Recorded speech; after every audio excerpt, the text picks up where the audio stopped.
Hello YouTube, this is Morgan, Airspeed Prime here at my next Avatar weekly discussion topic video. And yeah, it's going to be the first one I do on camera, and the topic for this video, as you can see from the title, is going to be my thoughts on the 1 year anniversary of The Legend of Korra ending, and I suppose Korra as well.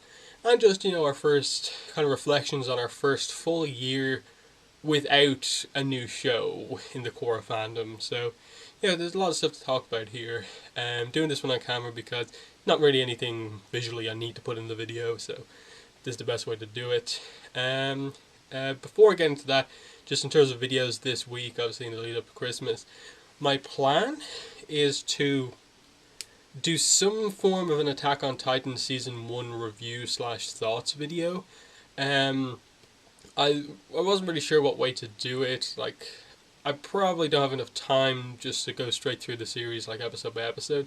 So I think I'll just try and condense it into one kind of longer video, but just kind of to cover all my thoughts on it. I know there's been a couple of people asking for my thoughts on the show. Then Kanan issue 9. I completely missed that it was out last week, obviously with the whole Smoke and Shadow Part 2 release. So I will hopefully be getting that on Wednesday this week, and I'll have a review then. And then, I suppose it's all about, like, if I get to see Star Wars: The Force Awakens again during the week, I'll probably do a video covering some of my more focused thoughts on the movie. Now that I've had a bit of time to reflect on it, and obviously I will want to see it again. So that's the plan in terms of stuff for Christmas, but we'll see how it goes. But yeah, this video. So yes, it was, I suppose, a year and 2 days at this point. It was December 19th when the 1 year anniversary was.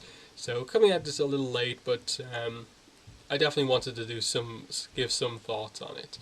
And first, I suppose the first thing is just what actually happened a year ago. It was that we got the Book 4 finale, the Korra series finale, and everything that happened in that.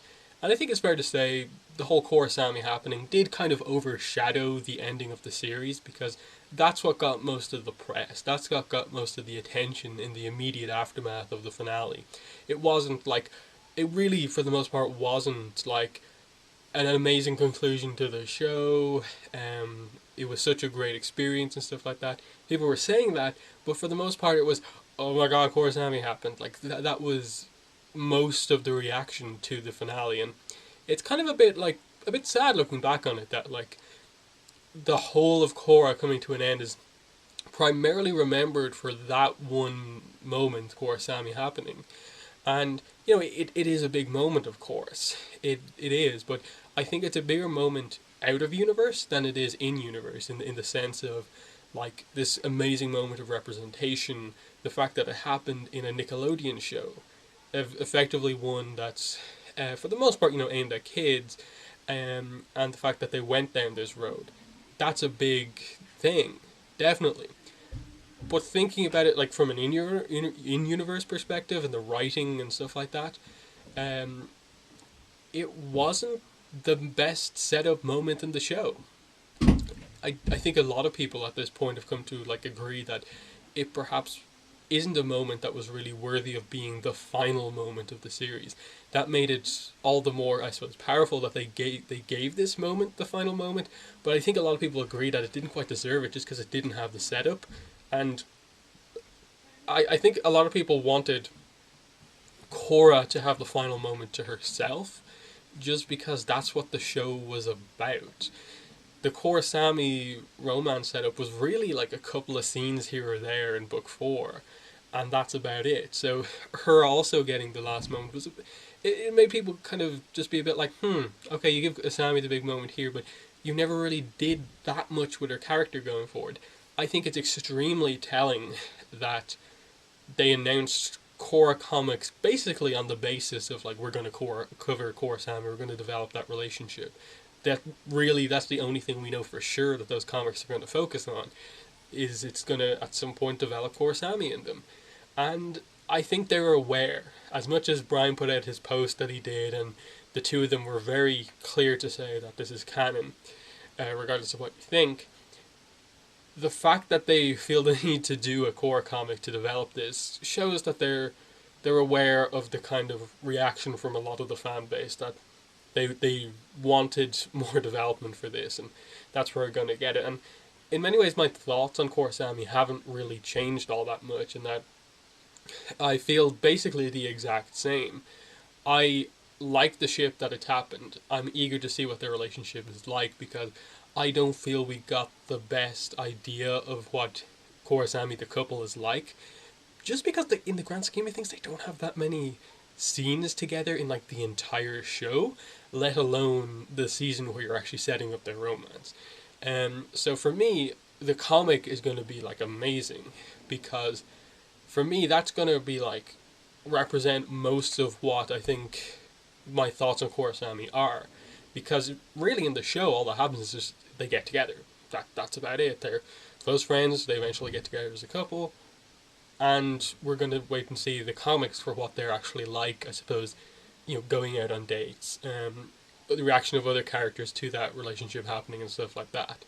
But it's very different than Aang and Katara getting together at the end of ATLA, because that had so much setup from basically episode one. Like, you knew what that relationship was like before it even happened, and then it happening was just a matter of like, finally they did it, and it worked as the final moment in that sense. With this, it's kind of like, no, I think you should have done more Korra focused character stuff there as the final moment. It deserved absolutely to be one of the final moments of the series and have a big deal made out of it, but the final moment of the series, I'm not so sure, and I think it's partly because of that that the finale as a whole was overshadowed.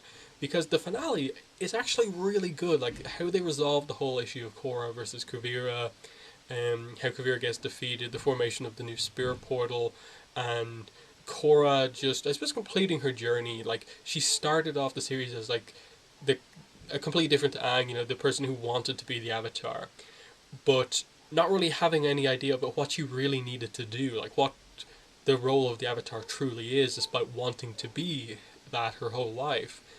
And she ends it like having gone through all of this stuff with all the villains, and she ends it finally knowing kind of what the role is, having an idea of a couple of things she still wants to do as the Avatar.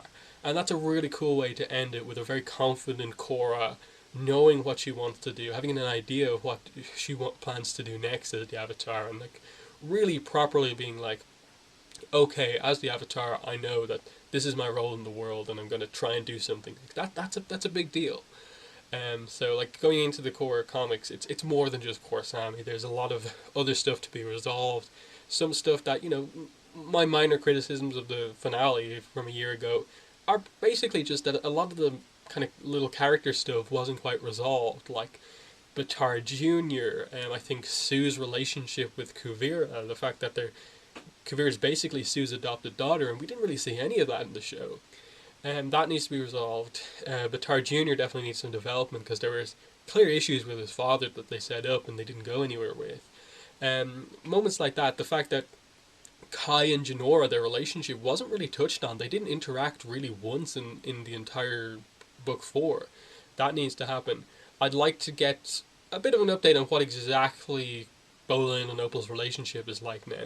We got the moment where they were dancing at the wedding, I think, towards the end, but I was waiting for like the kind of the reunion, like kiss, I suppose, is really what I was looking for, and I didn't quite get that. So just little things like that, some of those little character moments that we didn't quite get. I'd like Janora in the upcoming comics to also get some attention, like show how powerful she is, because Janora in book 4, it's the one book we get to see her as a master airbender. It's probably the book where we get to see her put in the most danger and look the least effective. So I think she definitely needs some time as well. And just like, we didn't get a Korra Bolin scene. Like, she had a scene with Mako, she had a scene with Asami, with Tenzin, the people really important to her. But she didn't get a final scene with Bolin. She didn't get a final scene with her parents, which I felt was pretty important. So there's a lot of stuff I'd like the comics to cover that I felt the finale maybe should have done. But on the whole, like how they resolved that Kuvira thing, I thought was really well done. The fight, the explosion, Mako's sacrifice, and how it led to obviously Korra following Kuvira into the spirit wilds, blocking the laser blast, saving Kuvira in the end, big moment, and then the conversation, the role reversal, the complete role reversal from like the Battle of Zaofu when they had their first confrontation, really, in that Kuvira had all of the power in that situation and Korra was made to look weak. While in the spirit world, a place where Korra has felt uncomfortable for most of the time we've seen her in there, she is completely at ease in the spirit world. Kuvira, who's been manipulating spirit vines and stuff like that the entire book, has no idea what's going on. She thinks she's dead and they're in like heaven or something like that, and doesn't know what's going on. She is at the most uncomfortable. She has the least amount of power she's probably ever had in her life, and just that role reversal was exceptionally well done, and how Korra truly at that moment understands Kuvira. You have that moment just before they kind of wake up where you have the kind of reference back to that moment in beginnings where it's kind of Korra's spirit and then she kind of sees like Kuvira as a kind of spirit as well, and then that spirit morphs into herself, just kind of showing how similar they are in that they're both kind of people that are important in the world, but people have disagreed with their actions and kind of gone against them. And in that sense, they are quite similar. But obviously, one took it too far, one didn't. And just Korra then truly understanding who Kuvira is, the abandonment of her parents, being an orphan, having to be raised by Sue, and then Kuvira just explaining that really all of this came from this want for complete control. It comes from the fact that she didn't have a lot of control in her life early on and stuff like that, and she wants it so that no one in the Earth Kingdom ever has to kind of feel the way she felt. And then obviously that's her base ideals, but then they kind of got lost, and like she ended up basically enslaving a lot of people, being quite, I suppose, racist against other people of other nations, in terms of putting them into these like re-education camps, I think it was called, and stuff like that. So you can see the problems that came into play, but kind of what the origins were. I wish they'd hit it a little bit better, a bit more emotional, shown us a flashback of what Kuvira was like, show us the moment where her parents left her, the moment Sue takes her on basically as a kind of somewhat apprentice, adoptive daughter, and stuff like that. I think that's where the comics have the potential to do something really interesting with Kuvira, to develop Sue more, develop Kuvira more, and their relationship more, which wasn't really hit on that much in the show all that much. So there's a lot of great stuff in the finale and just how it comes to an end, and look, as much as the whole Korra stuff I feel is just like, I would definitely agree with the fact that I don't think it should be the final scene. I think probably Korra and Rava talking to each other probably should have been the final scene. Just Rava kind of saying that something along the lines of like, even though the past lives are gone, you are like one of the avatars who best represents who Juan was at the start. So this being the start of a new avatar cycle, I could have chosen anyone better to restart it, or something along those lines. Obviously worded a bit better. I would have liked that they just reflect on the fact that this show's called The Legend of Korra. It was about her primarily. There's other characters who are considered main characters and stuff like that, but fundamentally, it was about her the whole time. The whole show wasn't about Korra and Asami's relationship. They really properly only became close friends in book 3, and then they only attempted to do the romance in book 4. And even then, Mike and Brian have even said it in interviews and stuff like that, that it was a surprise to them when Nickelodeon allowed them to do as much as they wanted to do in the finale. And then they look back and were like, oh, we actually could have hit it a bit harder earlier on. And so I think that's definitely where the comic and the want to do it, just develop that relationship so much, really comes from. Because I think the scenes that we have here are quite good. Like the moment of Korra and Asami talking to each other, and like Korra, apologizing to Asami about, what happened to Hiroshi, and Asami saying that, like, I'm just glad that, I managed to resolve things with him before he died, and that I don't know what would happen if I'd lost you as well as him on the same day. Like, that gets across how much Asami means to Korra. and it was a really nice scene. And then Korra saying, we should go on a vacation together to kind of reflect on all this stuff into the spirit world. That's cool, and I really hope the comics, as a kind of like opening scene, maybe shows us some of that spirit world vacation. And I think perhaps the upcoming free Korra comic may be framed that the two of them are in the spirit world, and then Asami asks Korra, "How did you meet Naga?" and she tells that story as somewhat of a setup going into the next comic. Something like that, I think, would be nice to do. But I definitely would have an issue with the fact that Asami, most of her development as a character was 100% related to her father.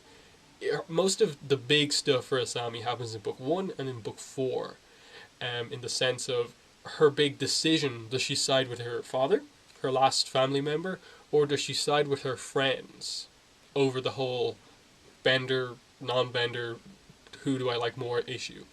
And obviously there was initial plans that perhaps she sided with Hiroshi and was evil initially and then would turn. But I like the decision that they made her go with, that she sided with her friends over her family, despite family meaning a lot to her and Hiroshi being that last family member. That was a big decision for her to make, a big sacrifice in many ways. And then, you know, going into book 4, dealing just even the little moments in book 2 and 3 where they mention the fact that she's never been to visit her father, and then book 4, her finally doing that and the reunion happening. The problem is that there was never really an arc that was just about Asami going through something herself. Even Mako had his kind of finding what he was meant to do in being a police officer. They didn't hit it too much, but book 2 showing that and then constantly referencing it throughout and stuff like that. Bolin obviously had I suppose after Korra, he's probably the main character who had the most development, him and Tenzin. He had his kind of arc of kind of becoming more serious, becoming more powerful, not needing to depend on Mako as much. And so Asami is just kind of left as a character like, okay, issues with her father, she became friends with Korra, she became a businesswoman, but again, she took over her father's company, and like, she has cool skills in that, like, she's a pilot, she can drive, she's a good mechanic, but it's just like, okay, the other guys are great benders, but what is so amazing about Asami? They didn't really have that arc to herself, so I would really hope that the core comics do more to kind of characterize Asami as an individual. Like, the one fear I would have going into the core comics is that Asami just becomes Korra's girlfriend and they don't really do anything with her uniquely. But that's really that.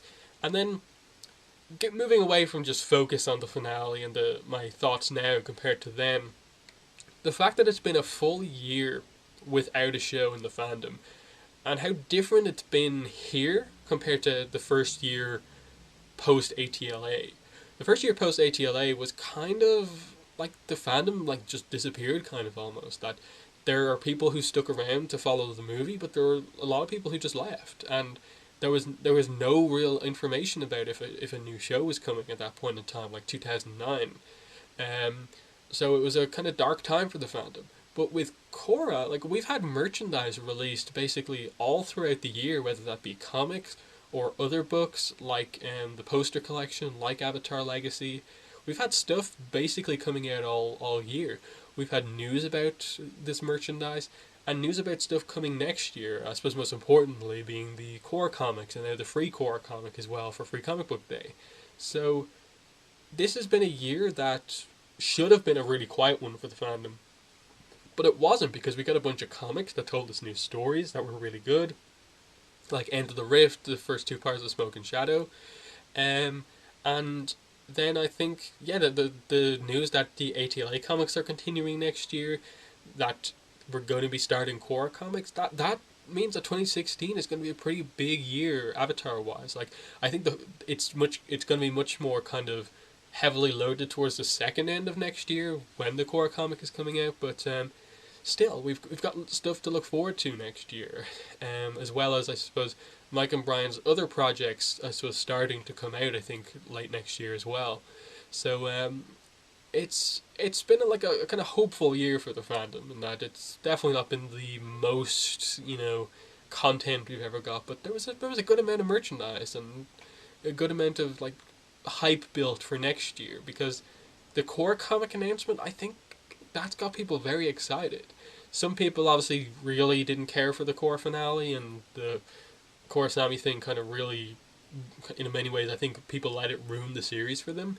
But for the people who really like Korra as a series, that is like the biggest announcement of the year. The announcement of Korra comics and the continuation of that. And I'll admit, I would have much preferred it that they had planned it in advance, and that we had the first Korra comic be released like around this time. And so, like, to coincide with the 1 year anniversary of the end of the show, it's the start of the Korra comics, rather than when they do come out next year, it's gonna be about 2 years, like one and 3/4 years basically since the end of Korra. It just feels a little too far, and they maybe could have planned a little bit in advance. But this way, they're not rushing. They're clear. Mike's gonna be writing it. We've got a new artist. They've really planned this out, and hopefully it'll be super high quality. So that's definitely what I'm looking forward to most next year. Seeing what the core comics are like, and then I suppose as well as that, like, I'm really excited to see what the next Avatar comic series is. It looks set to be that Water Tribe story we've been waiting for a while. The return to the Southern Water Tribe, where it all started. That could be a very powerful story, depending on what they do with it. So stuff to look out for, and of course the end of Smoke and Shadow early next year in March. So lots of cool stuff to look forward to next year. So yeah, definitely in the comments. Sorry about that. In the comments, let me know what your thoughts were on the 1 year anniversary of the end of Korra. Have your thoughts on Korra Sami, on the finale itself, changed?